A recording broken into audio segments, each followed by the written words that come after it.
Welcome back, gamers, to Game Time Reviews. I am Mark. I'm going to be talking about Just Cause 3. So I want to start by saying I'm sorry for the massive delay on the review. I wanted to, play a lot of it. I've been kind of addicted to it as well, which says a lot in itself. But I wanted to play it so I made sure I had an all-round, opinion of the game before I reviewed it, because it's such a big game. Giggly. There's so much to do in the game, ranging from the storyline to the chaos-filled mini-games. Whilst the storyline may not improve that much, the gameplay is something which really should be rewarded. I haven't had this much fun in a single player game in years. So what makes it so great?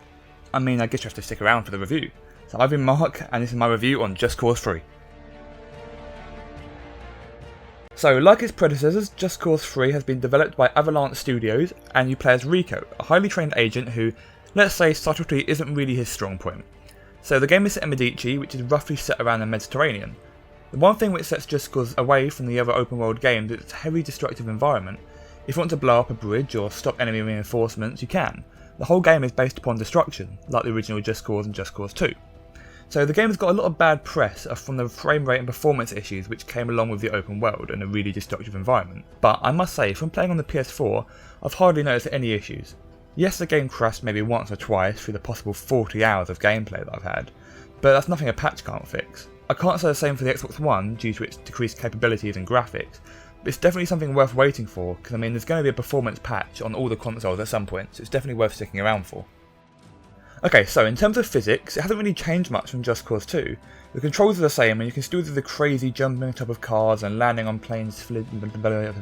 Okay, so you can so the controls are the same, and you can still do the crazy jumping on top of cars and planes mid-flight as you could have done before.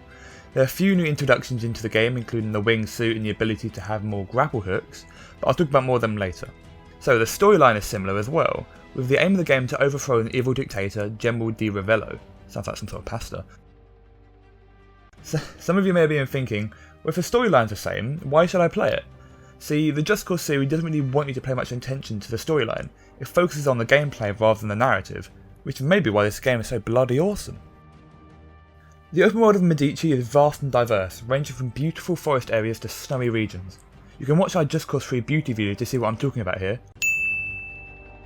For those who have played Just Cause 2, I'm sure you remember how massive the world was. Just Cause 3 is no different. The world size is the same, but you can't really complain it hasn't changed. The map's at least 4 times bigger than GTA 5's map, as you can see on the screen here. You can get around using planes, helicopters, cars, the normal open world kind of stuff. But what makes the game so different and makes it flow amazingly is the newly introduced wingsuit. It's something you didn't really know you wanted. You can fly pretty much forever using the wingsuit and grapple hook, and you can not only get from A to B quickly, but you can also feel like a motherfucking boss and gangster on the way. Now, I feel like I haven't really done the gameplay justice so far, so let me just say this game is literally one of the best games I've ever played. It's smooth, unique, and, just fun. The explosions are over the top, but in a good way. Who doesn't like flying through the ball of flames? It feels like you're in some sort of Michael Bay film. The game is super destructive too.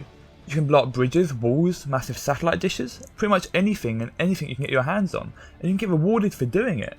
Now, like I said, the storyline is nothing new, but that's not the point. You can have so much fun playing the missions, you won't really care. Outside of the main storyline are minigames to complete, settlements to overthrow and towns to liberate. Most open world games have, these extra features, but no game does it in the same way as Just Cause. For example, GTA 5 gives you a variety of races to complete and fairground rides to ride, but they get boring after a while. Maybe it's because they're all pretty much just the same thing. Riding a virtual roller coaster is cool, but it's just a novelty. Anyway, back to Just Cause 3. So you'd think blowing up the settlements and liberating towns would get boring after a while, and maybe you're right. But the fact that you can attack them all in different ways, using tanks, helicopters, using cars as wrecking balls, and in whatever way your heart desires, it doesn't get old. It only gets better. It's the Just Cause you remember. It's been 5 years since Just Cause 2, and whilst it feels like the game hasn't changed much, it didn't need to. As someone famous once said, if it ain't broke, don't fix it. So all these minor changes since the previous Just Cause has made a positive difference, both to the gameplay and the graphics, which may I say are also stunning. You can wreak more havoc than ever before, cause more chain reactions, grapple more objects. Calling it a great game is an understatement.